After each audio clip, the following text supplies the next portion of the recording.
Assalamu alaikum wa rahmatullahi wa barakatuh. Alhamdulillahi alladhi hadana lihadha wa ma kunna linahtadiya lawla an hadana Allah. Wassalatu wassalamu ala rasulillahi Muhammadin sallallahu alayhi wa ala alihi wa ashabihi. Amma ba'd. Rabbi shrah li sadri wa yassir li amri wa hlul 'uqdatan min lisani yafqahu qawli. Subhanaka la ilma lana illa ma 'allamtana innaka antal alimul hakim. Amma baada ya kumshukuru Allah subhanahu wa ta'ala, Allah ambaye katuongoza katika hili dini la Uislamu, wa ma kunna linahtadiya laula an hadana Allah, na sisi hatukukuwa wenye kuongoka isipokuwa Allah subhanahu wa ta'ala kutuongoza kwake. Na rehma na amani zimwendee bwana mtume Muhammadin sallallahu alayhi wasallama na watu wa nyumbani kwake na maswahaba zake na Waislamu wote kwa jumla mpaka siku ya kiyama. Allahumma amin.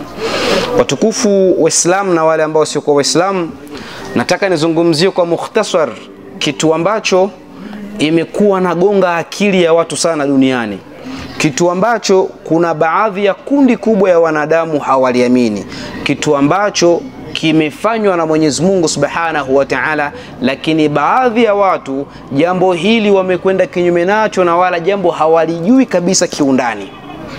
Sio jambo lingine, nataka nizungumzie angalau kwa dakika chache jambo la nyota.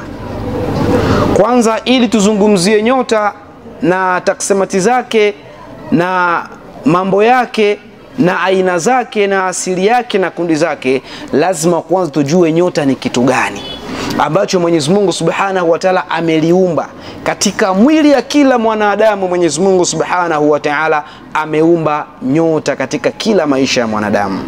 Lakini tunapozungumzia nyota, ni nuru ambayo Mwenyezi Mungu Subhanahu wa Ta'ala kaitia katika mwili wa kila mwanadamu, awe Mkristo, Muislamu, mpagani, Freemason na kadhalika. Kila mmoja duniani ana nyota yake. Nyota hii ndiye inamfanya mwanadamu kupendwa. Nyota hii ndiye inamfanya mwanadamu ashobokewe na watu. Nyota hii ndiye inamfanya mwanadamu awe na daraja fulani. Inawezekana mtu anaweza akasoma sana akapata elimu. Inawezekana mtu anaweza katembea sana kamaliza nchi na bara zote na asipate kile kitu ambacho anakiendea, kwa sababu atakuwa nyota yake haiendi sambamba na pale ambapo anataka apafike. Kuna mtu ambaye anaweza kazaliwa ana nyota ya uongozi. Kuna mtu ambaye anaweza kazaliwa ana nyota ya ualimu. Kuna mtu anaweza kazaliwa ana nyota ya utajiri, kwa sababu katika mlango wa utajiri Mwenyezi Mungu Subhanahu wa Ta'ala hakuangalia rangi, hakuangalia urefu, hakuangalia kabila wala kuangalia dini. Jambo la utajiri Mwenyezi Mungu Subhanahu wa Ta'ala amelikadiria namna Mwenyezi Mungu atakavyo mwenyewe. Lakini jambo hili la nyota nataka nilizungumzie kwa sababu kufungua baadhi ya watu macho. Na ikiwa mtu atakuwa hana elimu au taaluma ya kuzamia kinyota zaidi sana, basi asichukue na fursa kuhukumu vitu ambavyo bado havijui. Nyota katika maisha ya mwanadamu ipo. Nyota katika maisha ya ulimwengu tunayo. Lakini nyota hii inaweza katokea Mwenyezi Mungu Subhanahu wa Ta'ala amekumba na nyota kali. Inaweza katokea Mwenyezi Mungu Subhanahu wa Ta'ala akakumba na nyota ya kati kwa kati. Inaweza katokea Mwenyezi Mungu Subhanahu wa Ta'ala kakumba na nyota hafifu, nyota ambayo haina nguvu. Haya yote ni makadirio ya Mwenyezi Mungu Subhanahu wa Ta'ala. Nyota hizi kwa daraja zake na nguvu zake zipo takriban aina tatu. Kuna nyota kubwa au nyota kali, kuna nyota ya wastani ya kati kwa kati, na kuna nyota hafifu. Lakini katika hizo nyota zote kunapatikana ile mlolongo 12 za nyota ambazo zimekwenda sambamba na miezi 12 ambayo Mwenyezi Mungu Subhanahu wa Ta'ala kazitaja. Katika sura Tauba Mwenyezi Mungu anasema, inna 'indata ash-shuhuri 'inda Allahi 12 shahran fi kitabillahi yawma khalaqa as-samawati wal arda. Allah Subhanahu wa Ta'ala anasema hakika idadi kamili mbele ya Mwenyezi Mungu Subhanahu wa Ta'ala ni miezi 12. Kwa nini Mwenyezi Mungu amechagua nambari ya 12? Miezi ya miaka isiwe 13 au 20 ama 30. Mwezi hizi 12 Mwenyezi Mungu Subhanahu wa Ta'ala kaifanya katika password ambayo katika hii miezi 12 lazima kila mwanadamu akija kuzaliwa duniani apatikane katika miezi hizi 12. Na ndiye maana kunapatikana nyota 12 ili iende sambamba wenye kuzaliwa Januari mpaka Desemba. Kila mmoja apatikane katika mwezi huu moja, katika ile miezi 12 ambazo Mwenyezi Mungu Subhanahu wa Ta'ala kalizungumzia. Na ndiye maana kila mwanadamu atake asipotaka, aamini asipoamini, asome asiposoma, akashifu atakavyo, lazima kila mwanadamu atapatikana katika hizi kundi 12 za nyota. Hizi mlolongo orodha ya 12 za nyota. Lakini nyota hizi 12 kunapatikana ndani yake asili 4.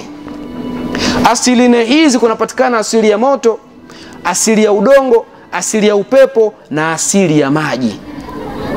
Mtu ambaye kifanyiwa hesabu inagundulika kuwa ana nyota ya punda au nyota ya ng'ombe au nyota ya mbuzi, basi mtu huyu atakuwa anapatikana katika kundi la asili ya nyota ya udongo. Kwa sababu gani? Kwa sababu punda, ng'ombe na mbuzi wanaishi juu ya mgongo wa ardhi, lakini pia riziki yao yanapatikana kutokana na ardhi. Lakini kitokea mwanadamu sasa anapatikana katika nyota ya samaki, basi mtu huyu asili yake itakuwa ni asili ya maji, kwa sababu samaki naishi majini. Lakini katika hizi asili 4 za nyota kunapatikana asili 2 ambazo zinakwenda sambamba, zinashirikiana. Asili ya maji na asili ya udongo vipo pamoja. Mtu kitokea ana nyota ya ng'ombe akakutana na mtu ambaye ana nyota ya samaki, basi hawa watu wale katika mahusiano ya mapenzi, katika ndoa, katika biashara, katika urafiki, wana wepesi wa kwenda mbele na kufanyikiwa. Kwa sababu gani? Kwa sababu asili ya mmoja na mmoja mwingine zinakutanana, maji na udongo. Lakini pia asili nyingine ambayo inakutanana ni asili ya moto na asili ya upepo. Ndiye maana mtu akiangaliwa kuwa nyota yake ni nyota ya mashuke na mtu mwingine nyota yake ni nyota ya mshale, basi hii inakwenda sambamba ya kwamba huyu nyota ya mshale inafanya kazi katika anga. Maana yake mtu huyu asili yake ni asili ya upepo na mashuke asili yake ni asili ya moto, au nyota ya simba na kadhalika. Lakini kitokea kuwa mwanadamu anapatikana ipo katika kundi ya nyota ya udongo, akapatikana na mtu katika hali ya kimapenzi ama ya urafiki katika mtu ambaye ana asili ya moto, basi jua ya kwamba mahusiano yenu yataishia hapa karibu tu, hamwezi mkafika mbele. Na hii inatokea, ndiye maana mwanadamu hakuna mtu ambaye anaweza kupendwa na kila mtu. Hata Bwana Mtume sallallahu alaihi wasallam hapendwi na kila mtu. Kuna baadhi ya watu wanamkejeli na kumtusi Mtume. Kwa sababu gani? Kwa sababu huwezi ukapendwa na kila mtu. Kwa kuwa asili ya nyota yako lazima itakuwa katika kundi fulani. Hakuna mtu ambaye nyota yake ipo katika kundi zile 4 zote, hapana. Ndiye maana watu kunapatikana, bwana yule mtu nampendaga, yule simpendage, mbona ni mzuri tu, hanaga shida.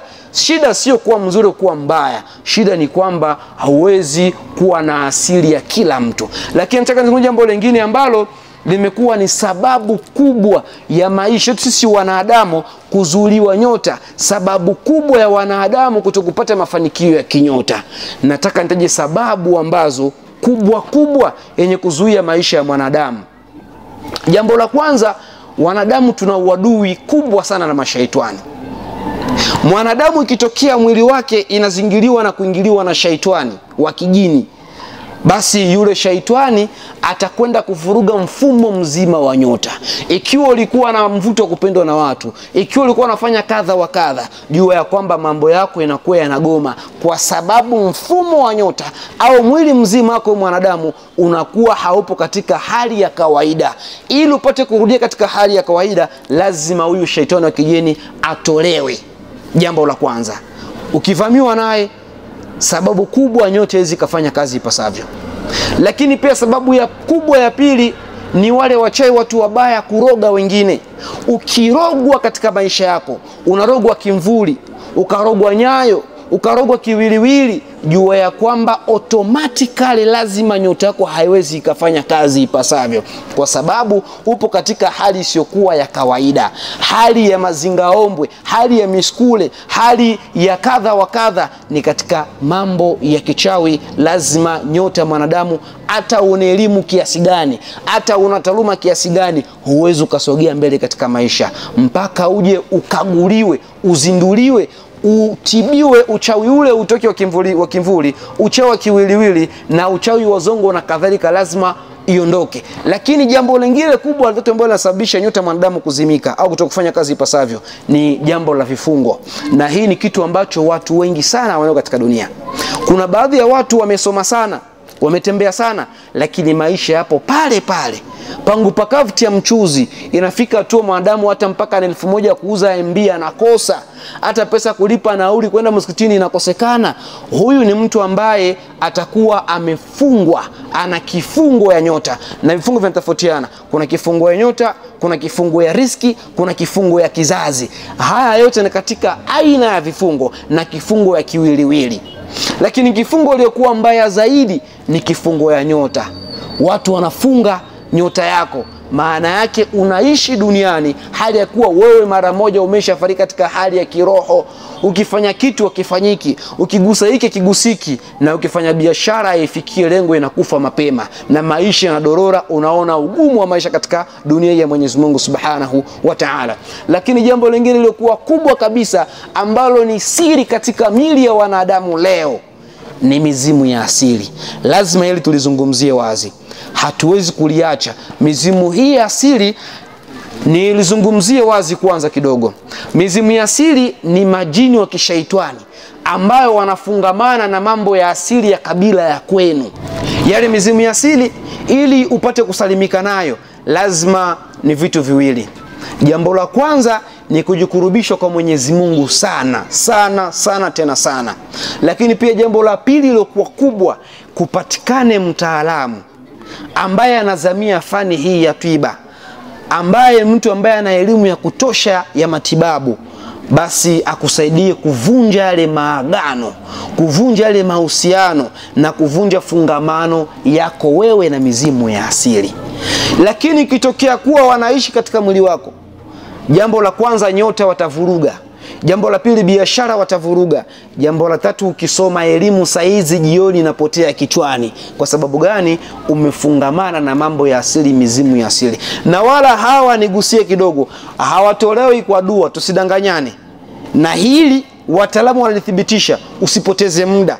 Sio kwamba dua haifai ama dua haina nguvu. Dua ina nguvu tena kubwa sana, lakini katika fani ya tiba kila kazi na taratibu zake.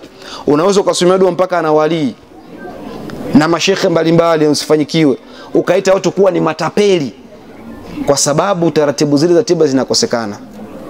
Na ikiwa watu watatia hoja na kusema kwamba tunakejeli dua au Qur'ani, sio katika uelewa namna hiyo. Lazima tutafakari katika hili. Mwenyezi Mungu Subhanahu wa Ta'ala anataka mtu mwenye kuwa na akili ya kutafakari.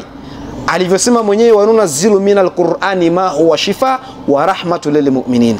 Na katika Qur'ani Mwenyezi Mungu Subhanahu wa Ta'ala ameteremsha ndani yake shifa na rehma kwa ajili ya waumini.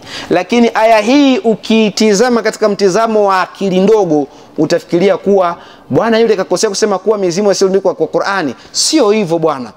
Mungu, ikiwa dua au kisomo ya Qur'ani inaondoa kila mashaitani, pasina taratibu nyingine, narudia kipande hiki, pasina taratibu nyingine ya kimatibabu ya kitaalamu, utapoteza muda. Na ikiwa ni hivyo, Allah akasema kwamba ndani ya Qur'an ameteremsha shifa ndani yake. Allah alikuwa na haja gani tena kutumbia miti, kutumbia mimea, kutumbia kadha wa kadha kama dawa? Alijua Qur'ani hii lazima isomwe, lakini kule kusomwa iambatane na dawa maalumu, ili mwanadamu anapoumwa apate shifa kupitia yale dawa, lakini pia kupitia kusindikizwa na Qur'ani ya Mwenyezi Mungu Subhanahu wa Ta'ala. Lakini katika hili kunapatikana kundi la watu hawakubali na waliamini. Hii ni upungufu wa elimu ya fani ya tiba, lakini pia ni upungufu wa akili ya kutafakari. Ukiumwa leo unakwenda hospitali na kutia serum, unatumia Panado, Metro na dawa mbalimbali. Suache basi ukasome Qur'an, utapata tiba au utapona. Lakini kule kufanyiwa dua ni kutawasal kwa Mwenyezi Mungu Subhanahu wa Ta'ala. Nataka nizungumzie kitu. Ikiwa unahisi una matatizo yote ya mizimu ya asili na kusumbua, sijue vifungo, sijue nuksi, mikosi haikuishi wewe, usisite kuungana na channel yetu ya Dua Center International. Tumuombe Mwenyezi Mungu Subhanahu wa Ta'ala, tumuite Allah Tabaraka wa Ta'ala, ndiye mwenye uwezo wa kuondoa kila aina ya baya katika miili yetu. Laisa laha min dunillahi kashifa, hakuna mwenye kuondoa zongo na mabalaa na hasadi na chuki na sihiri isipokuwa Mwenyezi Mungu Subhanahu wa Ta'ala. Usisite kumulilia Allah Tabaraka wa Ta'ala, lakini tambihu, kule kumulilia Mwenyezi Mungu Subhanahu wa Ta'ala lazima kuwe na viambatanisho vya dawa maalumu. Nielewe vizuri, lazima kuwe na viambatanisho na fungamano na dawa maalumu. Kwa hivyo usisite kuwasiliana sisi kwenye namba za WhatsApp 083048359 au namba ya Airtel ya Kongo ni